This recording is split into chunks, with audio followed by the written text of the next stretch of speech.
끊이지 않는 강제 북송, 중국 정부 신고 방침 불응자는 강제 북송. 길림성 공안부의 1,400명의 탈북 여성 신고, 등록 북송 탈북민들은 등록 방침 불응한 미신고 탈북자들. 최근까지 중국 공안부 고위직에 근무했던 황모 씨를 만나 탈북민에 대한 중국 정부의 방침과 새로운 정책 방향을 확인했습니다. 이에 대해 소상하게 소식을 전해드리겠습니다. 얼마 전에 중국 공산당이 탈북민들 강제 북송시킨 이후에 지금 현재 북한 국경 지역에 있는 구금소와 정치범 수용소에서 강제 북송된 탈북민들 역대급 고문을 받으며 지금 조사를 받고 있지 않습니까? 북한에서 태어난 그 죄로 저렇게 고통받는 탈북민들, 언제면 저 북괴 김정은 정권 무너질까요? 자, 지금 현재 중국 동북 삼성에서 충격적인 공안 움직임, 1,400명 북한 여성들 전부 초유의 사태가 터졌습니다. 정성산TV 좋아요, 구독, 알림은 큰 힘이 되겠습니다. 동북 삼성 길림성 공안부에 1,400명의 탈북 여성 신고 등록. 지난 10월 북송 탈북민들은 등록 방침 불응한 미신고 탈북자들 초유의 사태 중국 공안이 벌이고 있어 최근 중국 정부가 지난 90년대부터 북한을 탈출해 중국 영내에 체류하는 탈북민들에 대한 신상과 주거 정보를 신고하고 등록할 때 대한 충격적인 방침을 세운 것으로 알려지고 있습니다. 사실상 이러한 중국 공안의 움직임은 초유의 사태이며 북한 대량 탈북과 동시에 북한이 충격적인 사태를 대비해 주기 위한 중국 정부의 움직임. 최근까지 중국 공안부 고위직에 근무했던 황모 씨는 탈북민들에 대한 중국 정부의 방침과 새로운 충격적인 정책 방향에 대해 발언을 쏟아냈습니다. 최근까지 중국 공안부 최고위직에 있던 황 씨는 지금 현재 중국의 동북 삼성에 분포돼 살고 있는 탈북민 신상과 주거 정보는 오래전부터 정보기관인 중국 안전국과 공안부가 장악하고 관리하고 있었다라고 확언을 했습니다. 그는 중국 정부는 중국 내에 살고 있는 조선 사람들 탈북민들에 대한 신상 정보를 파악하고 관리한 지 오래다라며 거처를 몰아 단속하지 않고 송환하지 않는 것은 아니라고 주장했습니다. 이어 중국에는 가정을 이루고 한 지역에 고착돼 살고 있는 정착민들이 있고 처음부터 중국 내 불법 브로커들과 결탁해 유흥업계나 비허가 광산, 공장과 같은 암시장 쪽에 채용돼 살아가는 사람들도 있다라고 설명했습니다. 중국 정부는 2020년 5월부터 코로나 위기 극복을 위해 도시와 지방에 산발적으로 분포돼 불법 체류하는 외국인들에게 임시 거주 등록을 해주어 국가의 방역법과 질서를 준수하도록 한다는 정부 방침을 세웠다라고 전했습니다.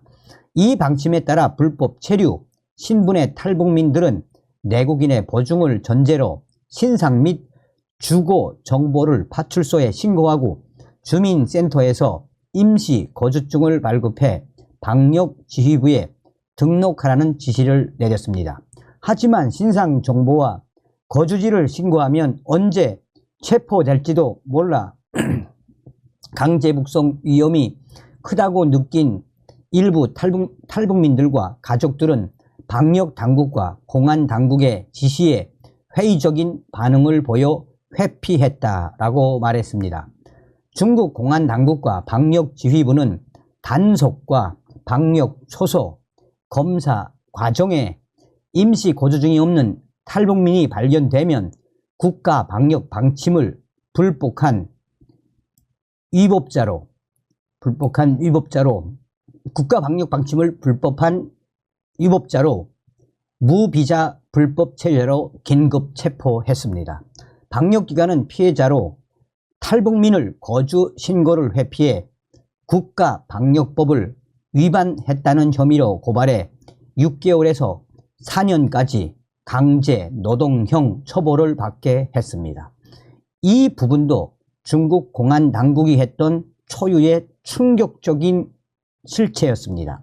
중국 공안 당국은 법정 처벌이 완료되는 탈북민을 다시 체포해 공안 구류소에 감금하고 불법 체류로 조사해 강제 송환하는 업무를 담당했다는 것입니다.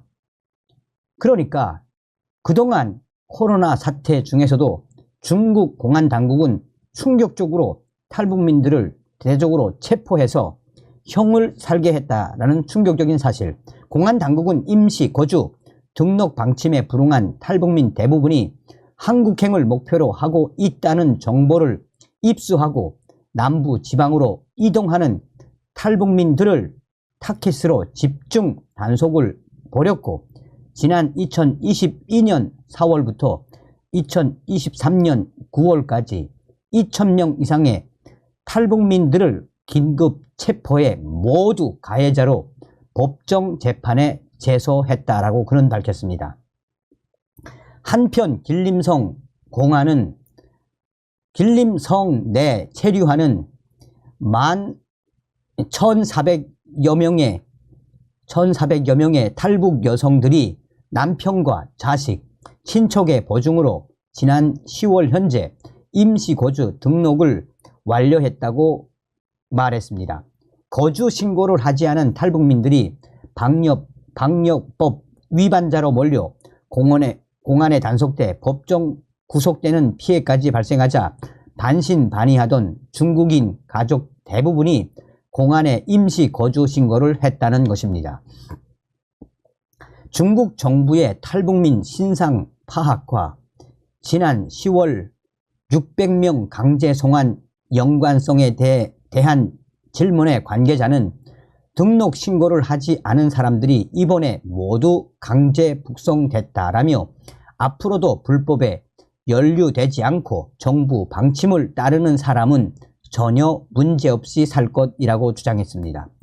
북중 두 나라의 위치와 역할, 관계에 대한 질문에는 조선, 북한은 경제적으로 중국의 위전에 살 수밖에 없다라며 탈북자 송환도 중국이 마음만 먹었으면 벌써 다 송환했을 것이다.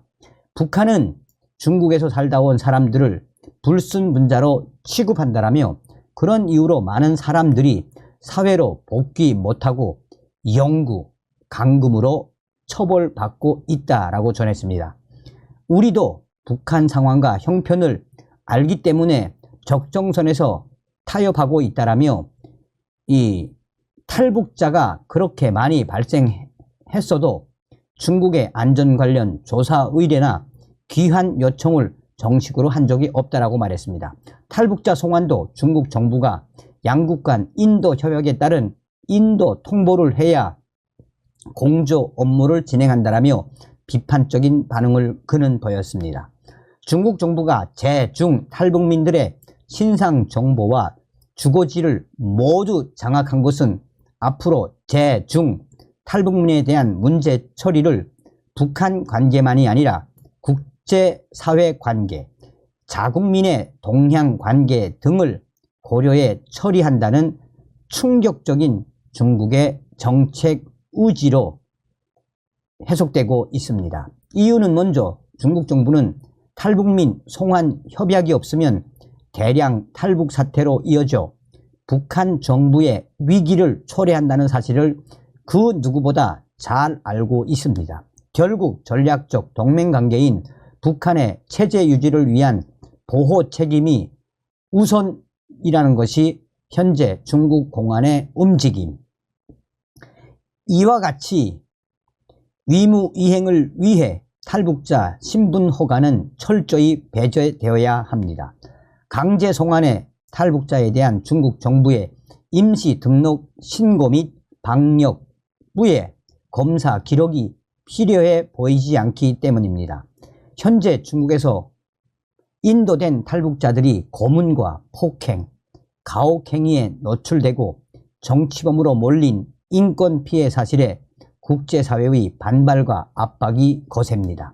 중국 체류 과정에 형성된 탈북자들의 가정 및 사회 관계 파탄으로 자국민이 겪는 피해 또한 심각합니다. 결국 이번에 중국 정부의 내국인 보증 책임에 따른 탈북자 임시 거주 등록 제도 방침은 최소한의 국제사회의 비판 의식과 자국민의 인권 피해에 따른 갈등 해소를 위한 정책 판단일 수도 있다는 추론이 가능한 이유입니다. 중국 정부 관계자도 전염병 확산 방지를 위한 방편일치라도 분명 탈북자에 대한 중국의 새로운 관점과 태도 변화임은 틀림이 없다라고 전했습니다.